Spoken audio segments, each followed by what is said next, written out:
Hi friends, அமெரிக்காவில் சோமர்வில் வருஷம் இது நடக்கும். என்னவா இருக்கும்? அது என்னன்னா மெமோரியல் டே வீக்கெண்ட்லேருந்து லேபர் டே வீக்கெண்ட் வரைக்கும், அதாவது மே லாஸ்ட் வீக்கெண்ட்லேருந்து செப்டம்பர் ஃபர்ஸ்ட் வீக்கெண்ட் வரைக்கும் எல்லா ஃப்ரைடேவும் க்ரூஸ் நைட்டுன்னு கண்டக்ட் பண்ணுவாங்க. இதில் ரொம்ப ரேரான கார்ஸு, ரொம்ப காஸ்ட்லியான கார்ஸ்லாம் டிஸ்பிளேக்கு வச்சுருப்பாங்க. நமக்கு வேணும்னா வாங்கிக்கலாம். எனக்கு பிடிச்ச கார்ஸ்லாம் இருந்துச்சு. Ferrari, Rolls Royce, McLaren, Lamborghini, புகாட்டிலாம் இருந்துச்சு. அதோட விலையெல்லாம் பார்த்தா மயக்கம் வந்துடுச்சு. எல்லாம் மில்லியனில் போச்சு. நம்ம ஊர் காசுக்கு 40 கோடிக்கு மேலே இருந்துச்சு.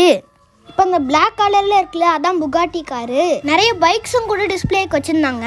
நானும் ஒரு டுகாட்டி பைக்கை ஸ்டார்ட் பண்ணி பார்த்தேன். அதோட ப்ரைஸு 1.25 கோடியா. அதோட சவுண்டு எப்படி இருக்குதுன்னு பாருங்க.